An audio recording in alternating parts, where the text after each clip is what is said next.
Bismillahirrahmanirrahim. Assalamualaikum warahmatullahi wabarakatuh.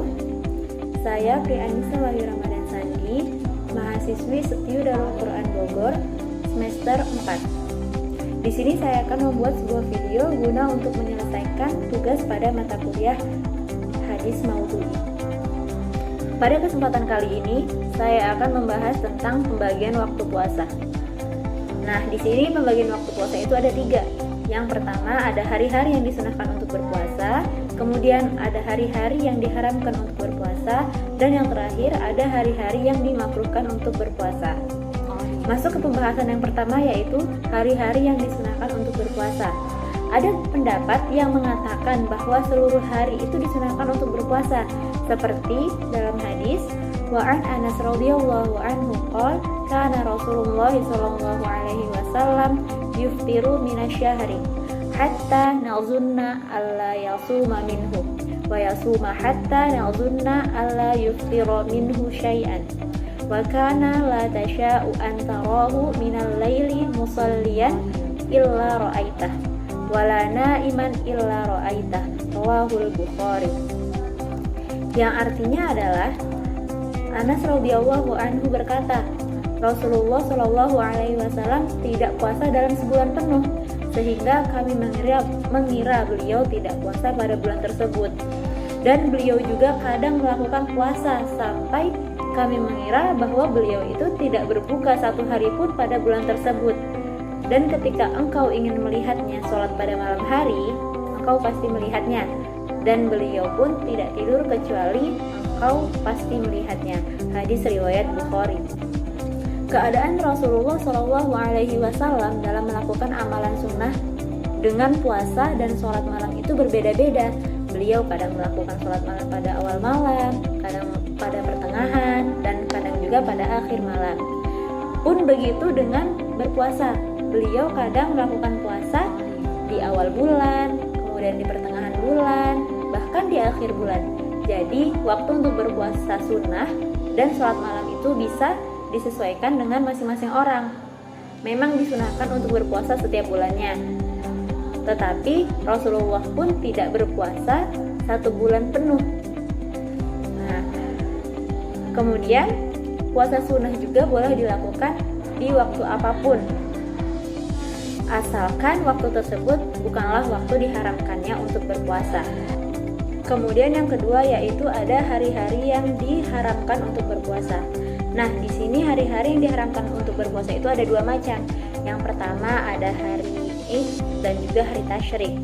Seperti yang telah disebutkan pula di dalam hadis, Haddatsana Qutaibah bin Sa'id, haddatsana Jarir an Abdul Malik wa huwa bin Umair an Qaza'ah an Abi Sa'id radhiyallahu anhu qala sami'tu minhu haditsan fa'ajabani faqultu lahu anta sami'ta hadza min Rasulillah qala fa'aqulu ala Rasulillah sallallahu alaihi wasallam ma lam asma' sami'tuhu yaqul la yasluhu siyamu fi yawmaini yaumil adha wa yaumil fitri min Ramadan.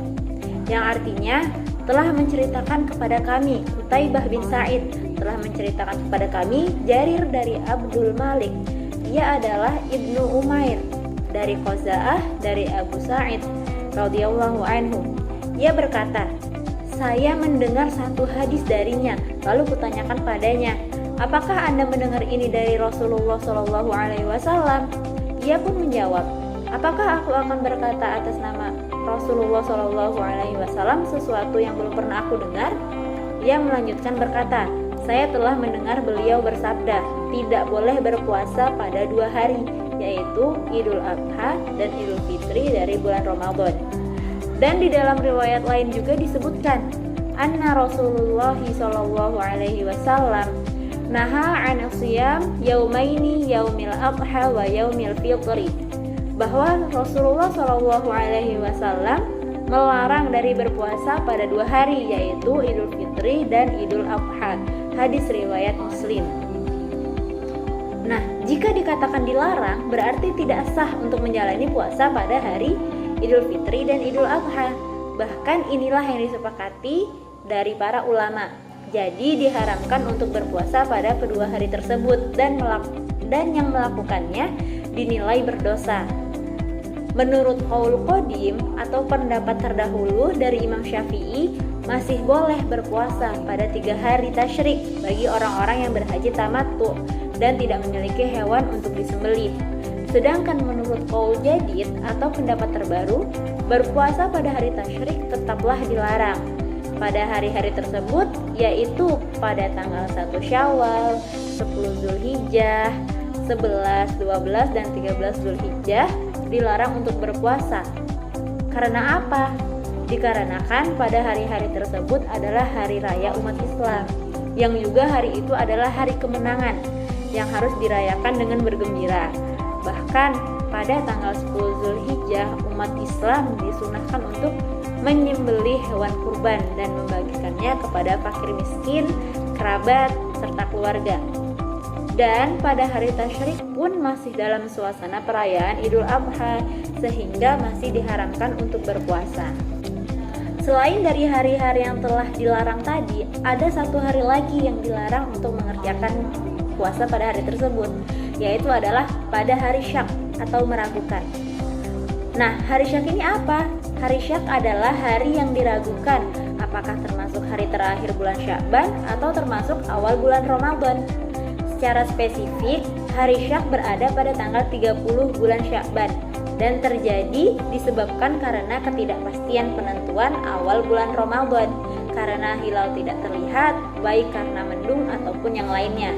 Ketika ragu seperti ini, maka pada tanggal 30 bulan Sya'ban ini tidak boleh umat muslim melaksanakan puasa. Poin yang terakhir yaitu adalah hari-hari yang dimakruhkan untuk berpuasa. Nah, di sini hari-hari yang dimakruhkan untuk berpuasa itu ada 4 macam, tetapi kita akan membahas 2 macam saja. Yang pertama yaitu adalah puasa untuk jangka waktu yang lama atau puasa dahar. Puasa 1 tahun penuh secara berurutan dalam pandangan Islam disebut dengan puasa dahar atau shaum abad. Dalam puasa ini terdapat 2 keadaan. Yang pertama adalah seseorang berpuasa 1 tahun penuh, bahkan di hari-hari yang diharamkan untuk berpuasa, yaitu 2 hari raya dan 3 hari tasyrik. Nah, sesuai dengan nas yang telah ditetapkan, puasa ini hukumnya adalah haram. Diriwayatkan pula dari Abdullah bin Amr bin As radhiyallahu anhuma, Nabi Shallallahu alaihi wasallam bersabda, yang artinya tidak dianggap puasa bagi siapa yang berpuasa selamanya. Dan keadaan yang kedua adalah ketika seseorang melaksanakan puasa setiap hari secara berurutan selama 1 tahun penuh, kecuali pada hari-hari yang diharamkan, yaitu 2 hari raya dan 3 hari pada hari-hari tasyrik. Kemudian yang kedua adalah puasa pada akhir Sya'ban. Jadi bukan hanya puasa 1 tahun penuh yang dimakruhkan, tetapi puasa pada akhir Sya'ban juga dimakruhkan. Abu Hurairah radhiyallahu anhu annahu sami'a Rasulullah sallallahu alaihi wasallam yaqul, "Idza tasafa Sya'ban fala tasumu." Kalau telah memasuki pertengahan Sya'ban, maka janganlah kalian berpuasa. Hadis ini menunjukkan larangan berpuasa setelah pertengahan Sya'ban, yaitu dimulai dari hari ke-16. Akan tetapi telah ada dalil yang menunjukkan dibolehkannya berpuasa. Di antaranya adalah apa yang diriwayatkan oleh Bukhari nomor 1914, Muslim nomor 1082 dari Abu Hurairah radhiyallahu anhu berkata, Rasulullah shallallahu alaihi wasallam bersabda, yang artinya, janganlah kalian mendahului bulan Ramadan dengan berpuasa sehari atau 2 hari, melainkan seseorang yang terbiasa berpuasa, maka berpuasalah. Hal ini menunjukkan bahwa berpuasa setelah pertengahan bulan Sya'ban diperbolehkan bagi orang-orang yang mempunyai kebiasaan berpuasa, seperti seseorang terbiasa berpuasa Senin dan Kamis, atau berpuasa sehari dan berbuka sehari, atau semisalnya. Demikianlah penjelasan singkat mengenai pembagian waktu puasa. Semoga apa yang sudah disampaikan dapat bermanfaat bagi para pendengar dan khususnya dapat bermanfaat bagi saya sendiri. Jazakumullahu khair. Wassalamualaikum warahmatullahi wabarakatuh.